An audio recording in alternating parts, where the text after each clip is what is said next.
That's a rocket.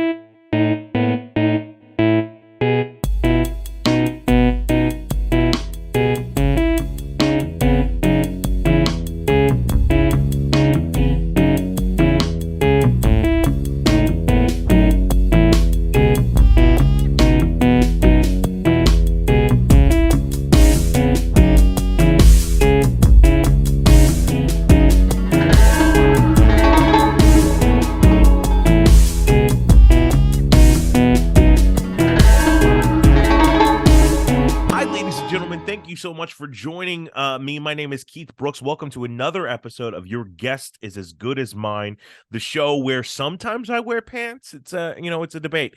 And I am super excited to have with us an amazing, probably the most famous guest we've ever had.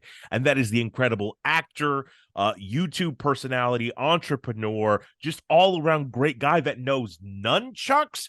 Oh, I feel challenged, and I want to talk to him all about that. It is Kurt Yua. Kurt, how are you doing today, sir? Ni hao ma. 我很好，谢谢 Keith. Thank you for pronouncing my last name as Yue. Look, I think when I moved to Atlanta, I was like, oh, fresh start. I'm gonna stop saying Yue to get people, just so I don't have to like re-answer the question. How do you pronounce it? So, but then now after years, I'm like, did I do the right thing? I feel weird that people aren't saying my actual last name correctly, but maybe it's just a stage name. We'll just leave it at that. Gotcha. Or you could do like a Brendan Fraser thing, and right before you win your Oscar, start correcting everybody the correct way to do it. If you're unfamiliar with Kurt, I don't understand how, because he is in everything from Will Trent, where he's a regular, he plays the ME, to Venom, to Black Widow. This man has just been on fire, Insatiable, all of this stuff. And I know, there's a lot of stuff that we could talk about, because a lot of people also know you from your YouTube channel, the Acting Career Center. And so much to dive into, but here's where I want to start. On your Actors Career Center YouTube channel, one of the things that is most popular, and you started this channel in 2014, I believe, and during the pandemic, it really sort of hit, a high mark and all that stuff. You have this cheat sheet of 10 tips for an audition. This cheat sheet is now used by the Davos Doctors College in the Philippines for their senior year high school program for theater. They've officially adapted this as a part of their syllabus. I don't know if you're aware of that. How do you know this? I do a lot of research. But that's also one of the points on your cheat sheet, is to do research, all this stuff. Yeah. Do you, since your YouTube channel is all about giving people advice about acting, you specifically say that's an audition thing. Right. Do you also incorporate the same steps when you got the role? Craft wise, how do you do it? I was actually just thinking about that exact topic, because I want to start. My YouTube channel has been, for the most part, been more career related advice and less craft related advice. And I've been thinking about putting more things on there related to the craft. And I was like, oh, where do I start? And I was like, why don't I just start with what's on my cheat sheet already? And just kind of go through some of those things. And it is absolutely, I mean, it's, we know like auditioning is acting. There's just like some little other steps that we should do in terms of like researching the project and things like that. Whereas when you're in class, there's no project. We're just like working on a scene. But if I work on a show like Will Trent, for example, when you get the role, there's, even more research that we got to start doing to understand, especially when it's a new show. We don't know what the heck's going on. When it's brand new, you can't really go back and watch prior episodes. So that type of stuff. And then, I think I start with, what did I do in the audition? Because that's what got me the part, and then just kind of expand upon that. That's great. So here's my question. This sort of folds into it. So your background, prior to getting involved with acting, you had a degree in computer science and engineering. You were a software consultant and all of that stuff. And even when you started doing auditions, you were still working the 9 to 5 of that and just taking lunch breaks, according to research. Do you ever find, and I think, you know, and maybe I'm wrong, but software engineering, it seems like it's a great combination of the creative side, but also a very analytical aspect. Do you find the same thing happening when you're creating your characters, that you maybe approach it in a more analytical way? Do you have like a rubber ducky that you're talking to when you're trying to establish your characters? That's a computer engineer software joke, guys. Um, like, do you incorporate any of that stuff still? I think when I first started, and probably even now, I mean, we talk about all the time, especially I mean, you talk to a lot of new actors who are just kind of starting out, and like a lot of the advice that we give to new actors is like, you know, first understand yourself, know yourself as a human being, as a person, and like what makes you different than everybody else, and like that's what's gonna make you different as an actor, is what's gonna set you apart, right?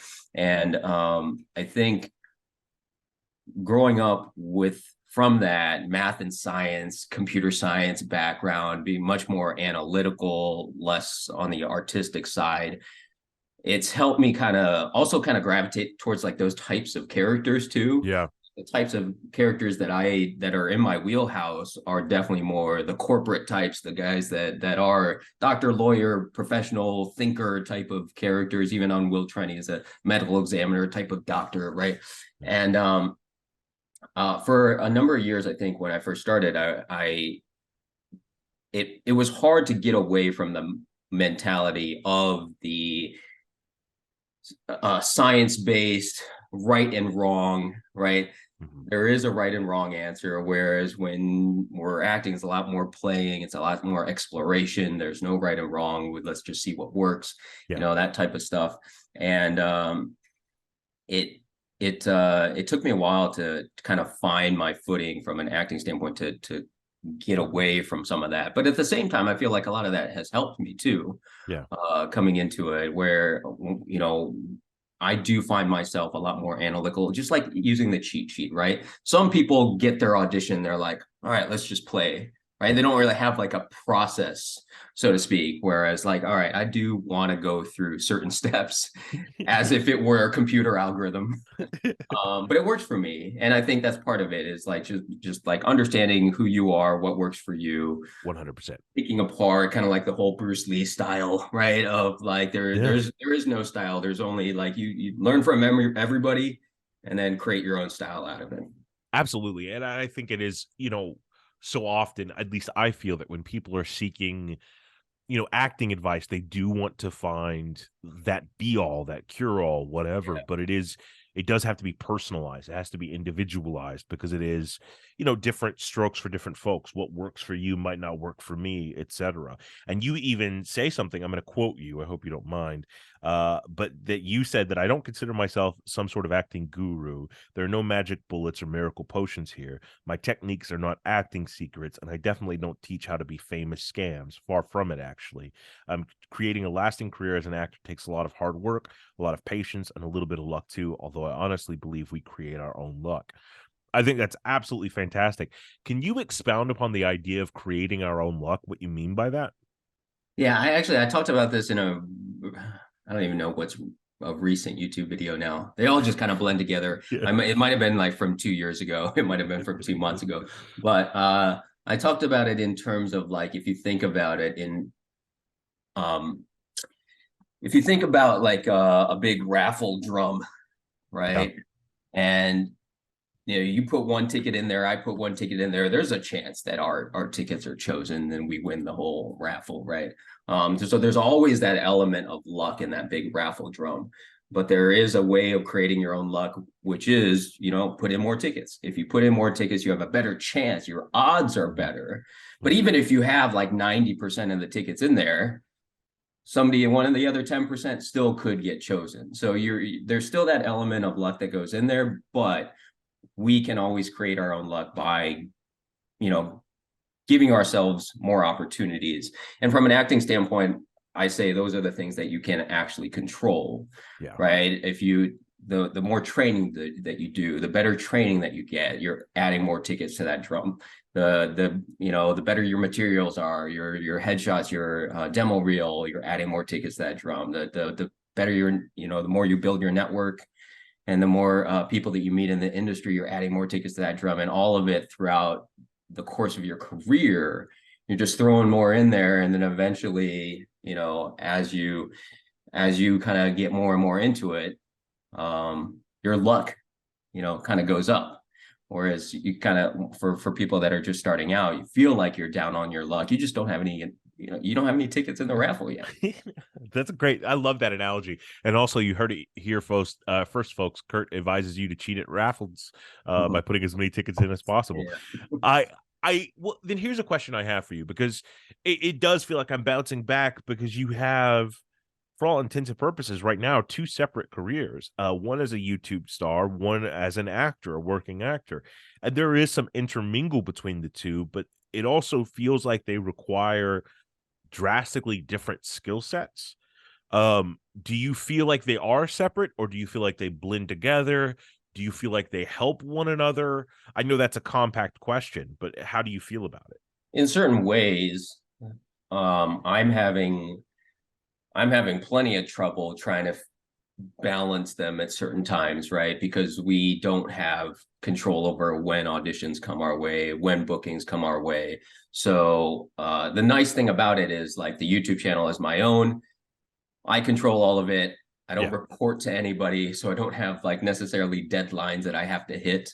But the negative of that is that I could definitely go into that downward spiral of like, oh, I don't have a deadline, I can do this whenever, and then like no video gets made in 2 months, like right now. Like my last video was back in January, right? So I do fall into those traps, and it does require a little bit more, time management that I feel like I'm good at to an extent, but sometimes when there is a lot of stuff going on, I tend to like just push things off to the side a little bit too long. But as far as like how they help each other, for sure. I mean, anything that happens in my own acting career gives me plenty of plenty of topics to discuss on my channel.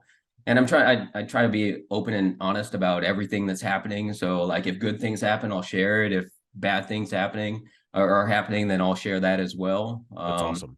In my most recent video, I talk about like, even been after doing this for like 14, almost 15 years, I just went through my longest dry spell of like 80 plus auditions without a booking in 2022. And it's, I think it's important, especially again for new actors to hear, because I get a lot of questions that are like, hey, Kurt, I just started acting and I went on like 5 auditions and I didn't hear back. I don't know if this is right for me. And it's like, man, 5 is nothing, like once you have 50 under your belt, let's talk about what's going on, right? But I think you do such a great job of balancing that too. Like, where, a lot of people romanticize this career and they think it's going to be an instant success. Instantly, you're going to have the opportunity to be slapped by Will Smith, but like that's not necessarily the case. And you deal a bit of realism, but also with like an optimistic hope as you're saying it. Like you're not cruel about it by any means. You just sort of set it straight out there.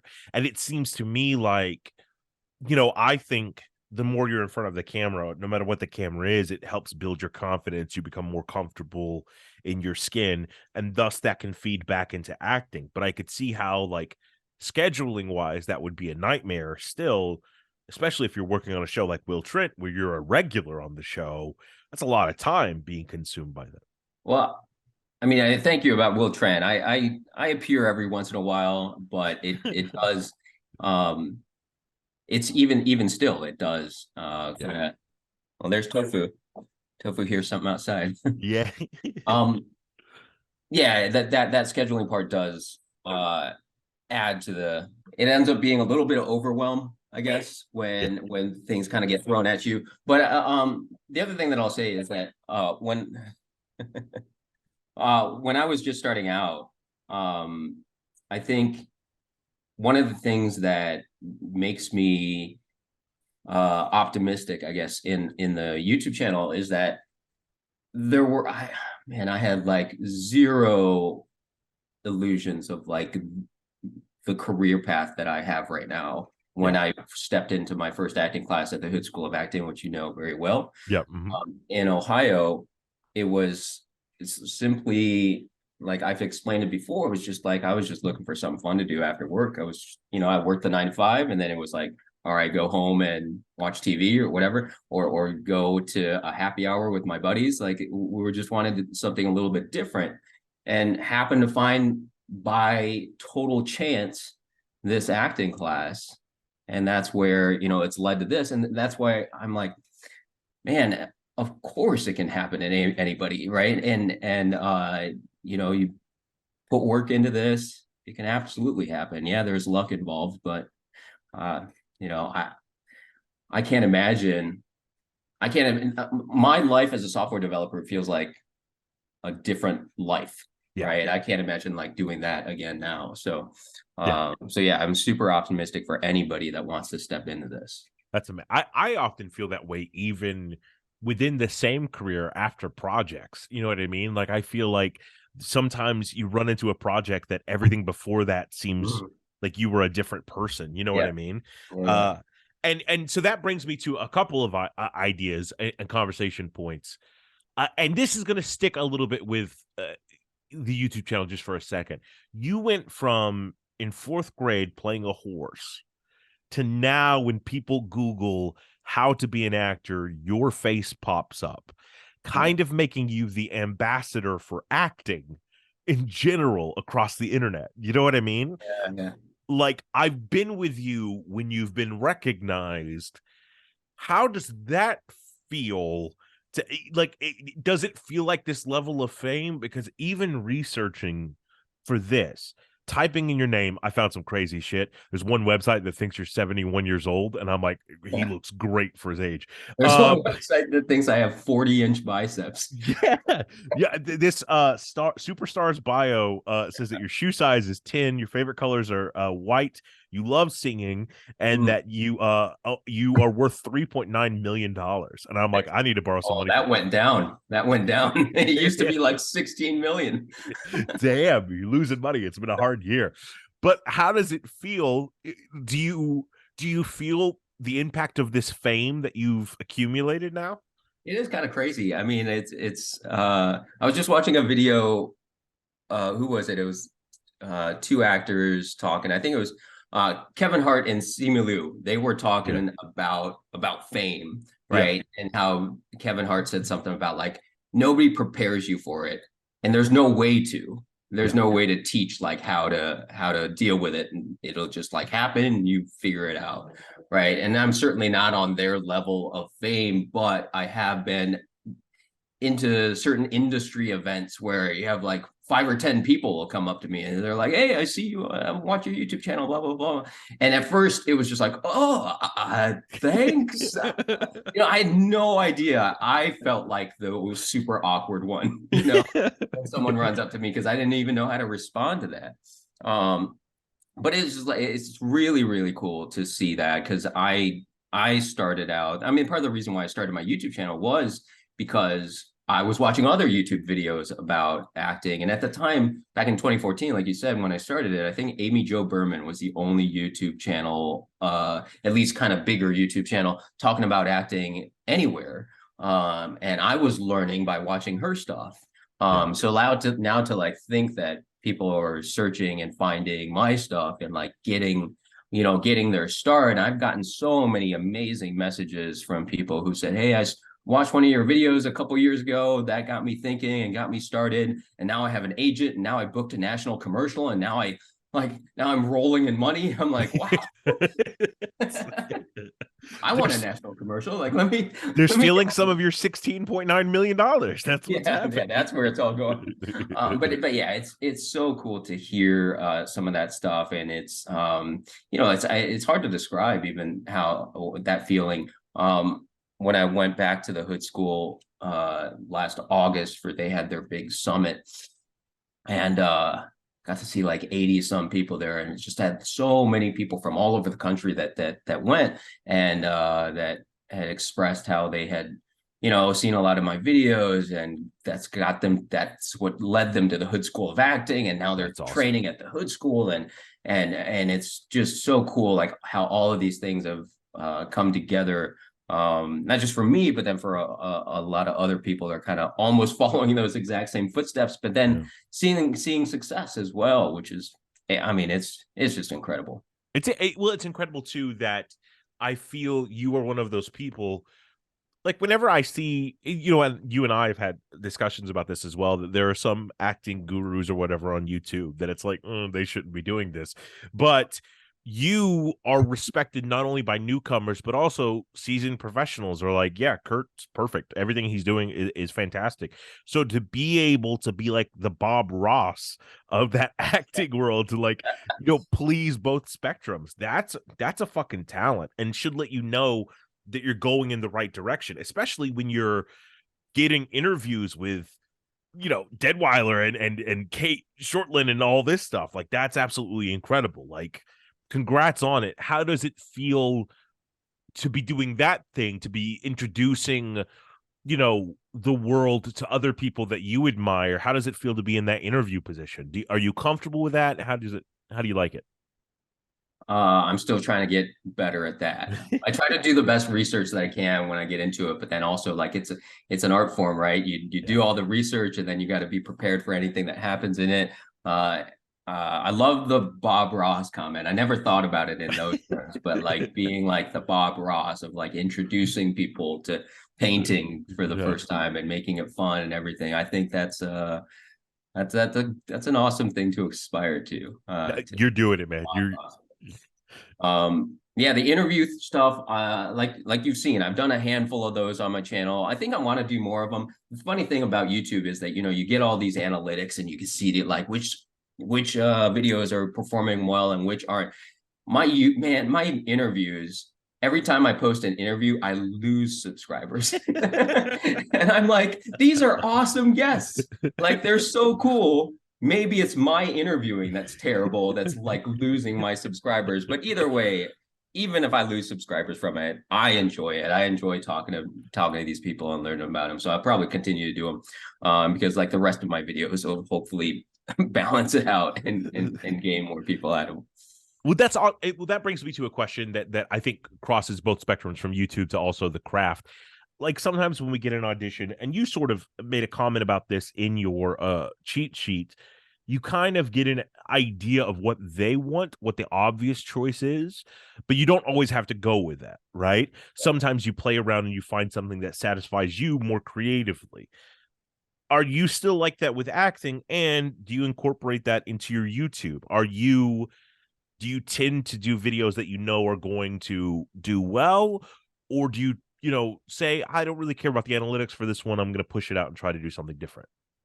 That's a good question. I think for the YouTube side of it, I care about the analytics for maybe 10% of my videos. Gotcha. Like there are certain times where I'm like, all right, I want this one to target a specific, keyword search term, and try to make sure I hit the search algorithms and all of that type of stuff.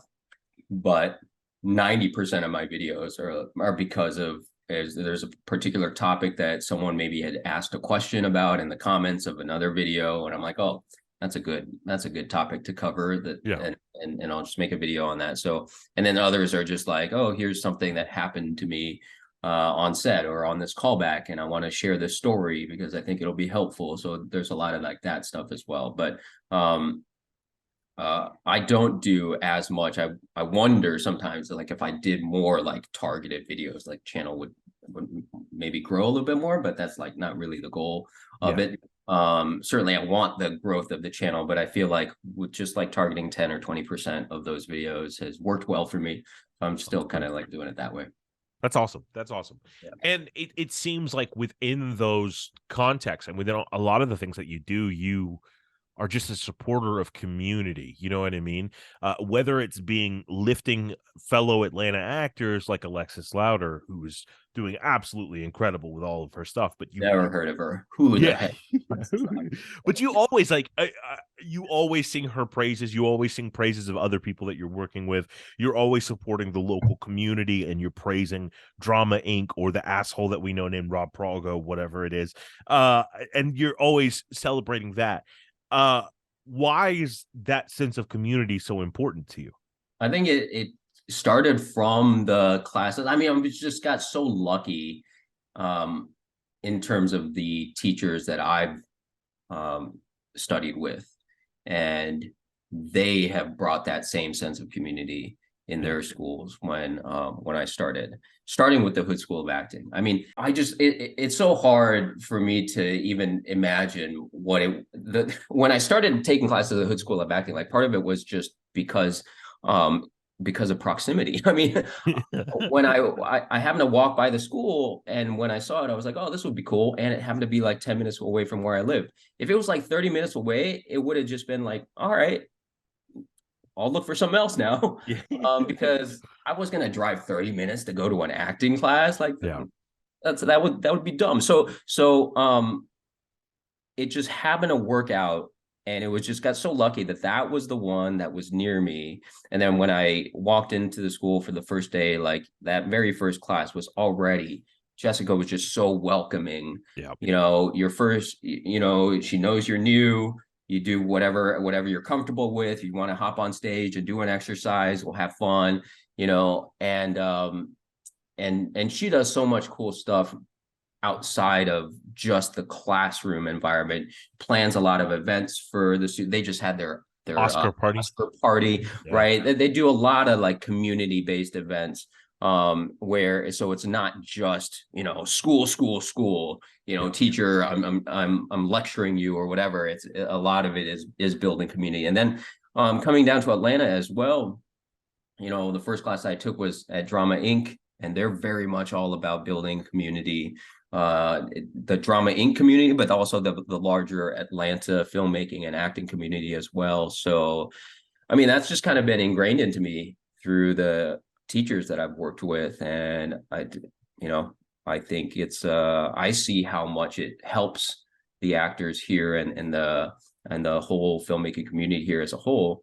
So, helping to spread that message that I've learned from other teachers. Absolutely. And it's, and just to echo some of the things that you're saying about the Hood School, Jessica is absolutely phenomenal. And they have some amazing teachers there, some amazing classes offered. Don't take the ones with Rob Prago teaching. They're not worth it. But the rest of them are great. And then Drama Inc. in Atlanta, I can't praise them enough.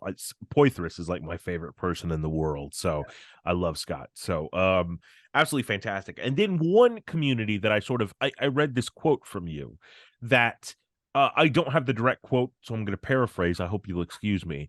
But it was something about how you always identified as an actor first and an Asian actor secondly, until you noticed how significant it was to some of your YouTube audience. Yeah. Can you talk about that a little bit? Yeah, and it wasn't like, now that I've met some of these people too, and not just on YouTube. I've met some of these people face to face that tell me that they were inspired. And the funny thing is, it's not even just like the Asian actor side of it. It's the other. I have other people that are like coming from an engineering background, regardless of their ethnicity, right? But they're like, oh, I'm an engineer, and he used to be an engineer. That's awesome. Right? So like I get some of that stuff too. But yeah, from the Asian American actor standpoint, I never really thought about it in those terms until there was one particular actor that I think they commented. I don't know. I can't remember if they sent me an email or they commented on my YouTube video.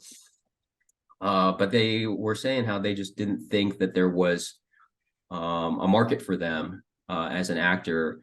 And then they saw one of my videos, and then they saw that I had actually been in some movies and TV shows and stuff like that. And then it like encouraged them to like start their first acting class and to like pursue getting an agent and everything like that. And I think, there's so much talk about representation these days. Yep. And sometimes it's just like, all right, it's just like in one ear and out the other. It's just like a term that's the term of the year that's being brought up, right? But I think it's absolutely true. Like I'm seeing it firsthand in that just a video that I put out on YouTube, someone just happens to see my face, don't know who I am, but just by looking at that, hey, here's somebody that looks like me. Yeah. Just that little thing inspires them to get started in doing something that they otherwise wouldn't have. Yeah. So yeah, it's almost like seeing any level of success is permission to try, at least, you know what I mean? And I think, the sad thing is that when we use representation as a catch-all, it sort of loses some of the significance. But to see Kiwi Kwan and Michelle Yeoh take home the Oscars, how invigorating that must be for people who never thought that was a potential path for them. And you offering the same insight, you're offering the same sort of encouragement to say that, hey, this can be a career and a practical life you can have. It's just beautiful, Bob Ross. I really like what you're doing. Tell me about, and that leads us into a poster just dropped for a short film that you're involved in called Walkman. And that poster looks fucking incredible. yeah. Can you tell me about the project? Walkman's Jeremy Tao is a writer director here in Atlanta, and he came up with this idea years ago, and he decided to write this short film. He won a grant from Film Impact Georgia to help make this movie. Awesome. So then I think we first shot a little teaser for it. He put it up on not Kickstarter, on Seed and Spark. Yeah. Got a crowdfunding campaign going on, hit our goal. And so we shot this short film, and it's a great story because it's one of those representative stories of an immigrant family. This one happens to be a Chinese American, right, immigrant family, Yeah. but it hits home just like so many other immigrant families that come to America and decide to come for a better life for their children, start a restaurant. Anybody that has spent any time in the US has been to a Chinese restaurant. I know you've frequented plenty of them. Yeah. And they're often run by the family. And there have been so many times I've been at Chinese restaurants where you sit down and there's like a 10-year-old kid that comes and brings you your food, right? And it's just so typical of like that type of environment. And I would like trying to think back. I don't think I've ever seen a movie about like that environment, but it's so ingrained into like American culture, like Chinese restaurants. So takeout Chinese restaurants are part of America. Yeah. And I was thinking it was a brilliant idea for him to like write a little short film about like that dynamic, about that family dynamic in it, but then also like the customers that come through, and then dealing with that, a little bit of the culture clash that happens there. So yeah, I'm excited for people to see that. I think it's going to be a really good one. Me too. I'm absolutely stoked about it, and I love everyone I know that's involved. That poster looks amazing. It says so much about the family dynamics already. Yeah. I'll put a picture of the poster up, but you have a lot of things to look forward to. Kurt is in Florida Man, which will be premiering on Netflix in April. A Man in Full, Reptile, Haunted Mansion. You can find him in Will Trent, Walkman, Wolfpack, Starbright, Class of '09, Cobra Kai, Insatiable. Oh my God, the list just keeps going. Black Widow, Venom, Gifted. I heard you're one of only 5 actors to cross 3 Marvel universes, which is sort of insane. And before I let you go, you nunchucks, taekwondo, Brazilian jiu-jitsu, poker chip tricks, and a powerboat operator. Is all of that true? I don't know where any well, a lot of it is true to an extent. If it's on IMDb, then they pull stuff out of all kinds of places. And I, from a jiu-jitsu standpoint, I did Brazilian jiu-jitsu for about 3 months, got 1 stripe on my white belt, and promptly quit. So now it's on my IMDb because I talked about it somewhere. But the funny thing is like, this is a weird thing about how, like, if you go to my YouTube homepage, and it'll give you an idea of like what are the videos that I watch the most. One of them is like Brazilian Jiu-Jitsu instructional videos. I've watched those so much, and I haven't touched a Brazilian Jiu-Jitsu mat in like 10 years. Like, I watch this instructional video that'll say something like, "Oh, this will help you in your next tournament." I'm like, "Oh, I want to learn what will help me in my next tournament." Never been to a tournament in my life. That's amazing. So, but the nunchaku, is that true? Yeah. That's I have a whole wall of nunchucks in my basement. I've seen you play with your chucks before. I I don't know. I have some here. It's somewhere, but I haven't swung them around in a while. We'll have to have a play date and chuck around Yes. sometime. It'd be great. Yes. And then, I would be remiss if I didn't mention the great Tofu. I hope Tofu's doing well and everything. Sleeping back there. Tofu's the most beautiful puppy in the world. Well, Kurt, I can't thank you enough for spending some time with me today. I really appreciate it. I know you're a busy man, have a Thank busy you for schedule. having me. This is really Yeah, it's super fun. And it's honor always for me to be here. well, thank you so much. It's always a pleasure to see you. But before I let you go, you got to tell me a joke. So give me whatever joke you got. Also, you might be jealous of my microphone. Oh my God! Looks like a lightsaber. Did you see they released like a real lightsaber at South by South? I saw a the headline. Yeah, I didn't click on it, so I haven't seen like a video of it or anything like that. it's a real lightsaber. It's amazing. I mean, I don't think it cuts through stuff, but it really activates. And it's pretty. You gonna awesome. get one? I think it's going to be more than my residual checks will cover. Like $600 for like one lightsaber. That's yeah. Okay, so here's the thing with jokes. I don't know how much time we have, but my brain does not. We've all heard a million jokes in our lives. Mhm. My brain does not store jokes. My brain like laughs at the joke and then it's like, all right, this is useless to me now. And I no longer remember any of the jokes. Like if you ask me even like, what's your favorite knock knock joke? Like orange, you glad I didn't say banana is like the only thing that I have in my head, right? My brain will store riddles. Like Okay. I have like a dozen riddles that I can rattle off the top of my head. You're the Riddler. Okay. I will give you a riddle instead of a. I'm excited. Okay, so here's a fun one. So let's say you and your two buddies are road tripping, okay, and you're driving through, and then this huge storm comes through, and you're like, all right, we can't go any further right now, so let's just find a hotel and stay the night. And then you're out in the middle of nowhere. There's no hotels around. You find this like little bed and breakfast that's like run by my mom and I, and you go to this. You find this bed and breakfast. It's nice and cozy, and it's super cheap. It's like $10 a night per person. Okay, so you guys are like, oh, perfect. We're out of the storm. We get to stay for a night, and it's $10. So you each pay $10. $30 total. We show you to your room upstairs. Nice little cozy room. So you're staying the night. Then my mom says, hey, did you give them the discount? I get it. It's only $10, but there's still a discount. She's like, did you give them their discount? And I'm like, what? And she says, there's more than two people. They get $5 off. And I was like, oh, I forgot. Okay. And she's like, go give them their $5. So I go to the drawer, I get $5 bills. And I come to the room and I knock. And then before you answer the door, I'm thinking, oh, wait a minute. There's three of them. How are they going to divvy up $5? Maybe I'll just give them each back $1. And I'm going to pocket $2. So you open the door and I give you each back $1. And you're like, oh, thank you. We got $1 back as a discount.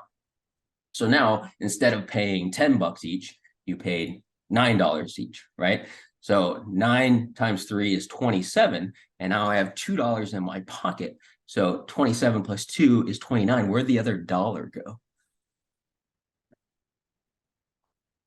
I have no idea. Is there an answer? It's a mind bender, isn't it? It is. It's incredible. There is an answer. So the whole thing is like you got to talk through this whole thing pretty fast and like lead them down a way of thinking. Yeah. Just to try to confuse the person, because we're telling it in a way that the $30 and $27 are not really supposed to line up. Gotcha. So ultimately, it's like you've paid $27 total. And so where is that $27? Well, there's $25 in the drawer. There's $2 in my pocket. Those two add up. Yeah. God damn it. Okay. Got it. That's wonderful mind fuckery. Thank you for fucking with my mind this morning. I appreciate it. There we go. Kurt, thank you so much for your time, man. I wish you all the best of luck with not only the YouTube channel, but also all the acting things. Can't wait to see you in Haunted Mansion. I think I'm super excited about. What are you most excited about coming out that you're in? I'm excited about Man in Full because we are going to share that we're not going to share the same scene together, but we will both be in that. So I'm really excited about that. Me too. And we're also in Florida Man together as well. So I'm excited about that as well. Yes, Florida Man too. Let me tell you one more thing that I got, because I wanted to tell this sometime earlier, but I haven't really shared this on any other interview before. When I I think the first time my little kid brain understood the concept of acting was when I was like maybe 6 or 7 years old. My parents watched the show MASH, and I used to. They had a little 1-bedroom apartment, so they slept in the bedroom, and I slept on the couch in the living room. And they would watch MASH at night, and I was supposed to be asleep, but I was under the covers with a little hole, trying to watch and thinking I was sneaky. Of course, they knew what was going on, but they just didn't care at the time. But I was watching it, and I think I just figured it out. I don't think anybody told me, but I think I was watching the opening credits and like seeing, oh, this is the person, but they're playing a character. So I kind of figured that part out. But then in MASH, there's a lot of it's a war and people are dying and stuff like that. So then my next question was in my own head. I never asked anybody this. Was like, how did they find all these people to agree to die for this show? So I understood the concept of pretending as an actor, but like the death part, no, people had to really die. Clearly, And it was probably an embarrassing long period of time before I understood that part could also be faked. But also, you're just thinking like, these people really like MASH if they're willing to die for it. That's a really good choice. That's some commitment. They didn't even have any lines. They just went on screen and died. What kind of benefits do their families get? That's crazy. Well, thank you so much. Please give Tofu my love, and I will catch up with you soon. We need to go get Chinese food and nunchuck off and like all that stuff. That sounds dirty, but we still need to do it. All right. See you, Keith.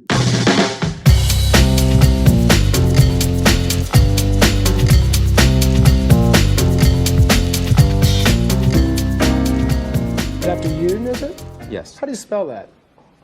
You're looking right at I it. know, but I'm just asking you. What exactly are you asking me? My friends and I do this thing. It's this really weird game. Is this fake? It's a hospital. The whole thing. Yeah, is it fake? That's the dumbest thing I've ever heard.